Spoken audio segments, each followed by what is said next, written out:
है। किस नाम से आप लोग जाने जाते हैं? इस टीम के साथ मैं पहली बार भैया गाना गा रहा हूं तो ओके है। बहुत अच्छा, बहुत अच्छा, क्या बात है, जवाब ही नहीं। मैं अपने टीम के बाद आप लोगों के रिदम पे झूमा हूं सामने, बहुत अच्छा लगा। अच्छा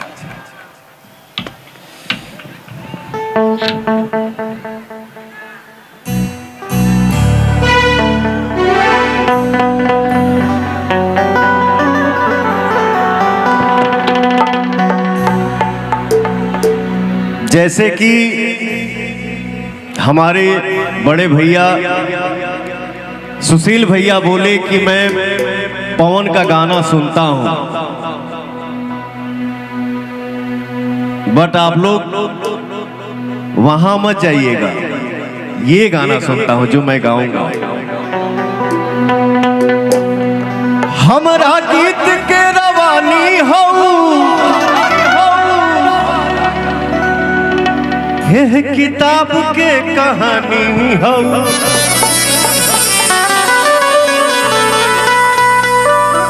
हम तो दुनिया से साफ साफ कहिए दे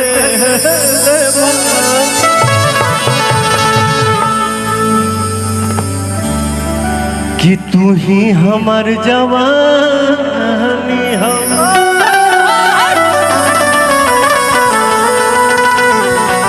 ये गाना मैं गोपाल भैया के साथ गाऊंगा, इधर आइए। है ना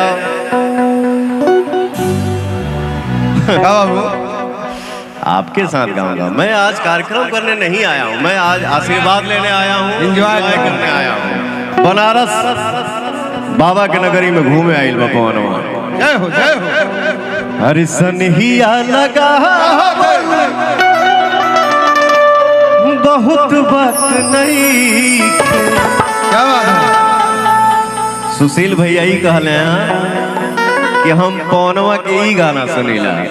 ये प्यार प्यार वाला गीत जे माने लऊ ये सुन, जे माने लऊ हम हो गाइला। तू हीरा हो तो हम बना हो गईनी,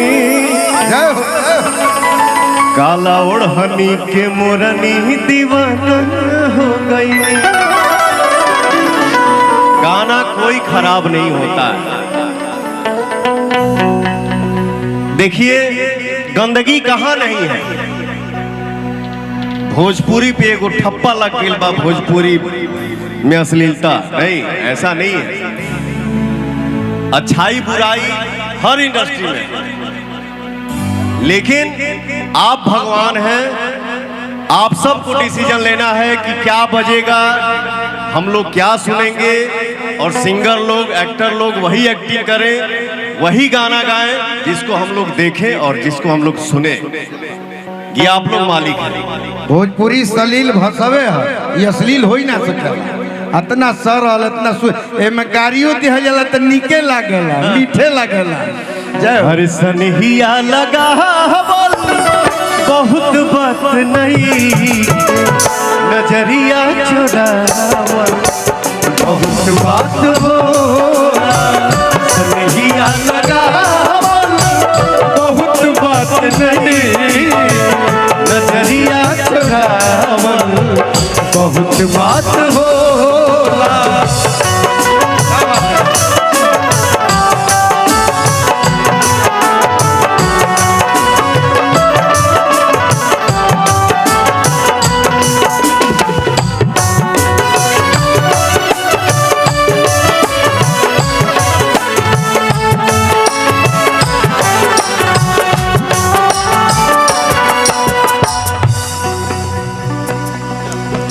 का गाना होला त ताली बाजेला।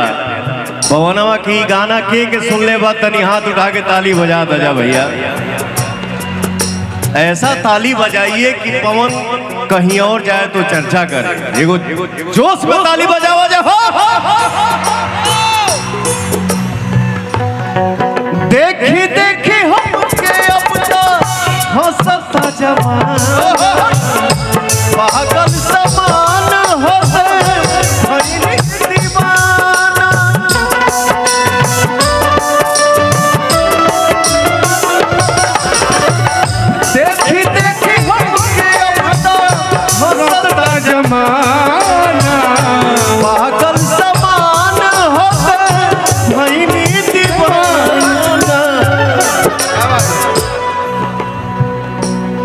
अरे केहू के रोबावल,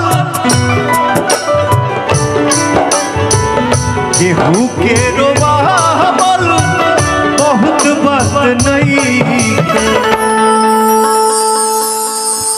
एक चीज हमसे मिस्टेक हो गई है, हमारे जितने मीडिया से भाई आए हैं, जितने हमारे यूट्यूबर भाई आए हैं, आप सभी को दिल से प्रणाम। क्योंकि क्या है क्या नहीं ये आप लोग ही बताते हैं, तो मैं माफी चाहता हूं आप सबसे। तनी उमंग में हम बह गई नहीं है। आप सभी को दिल से प्रणाम। लव यू टू रे।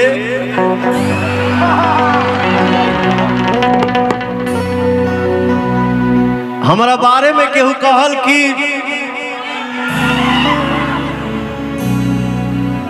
पवन सिंह जैसे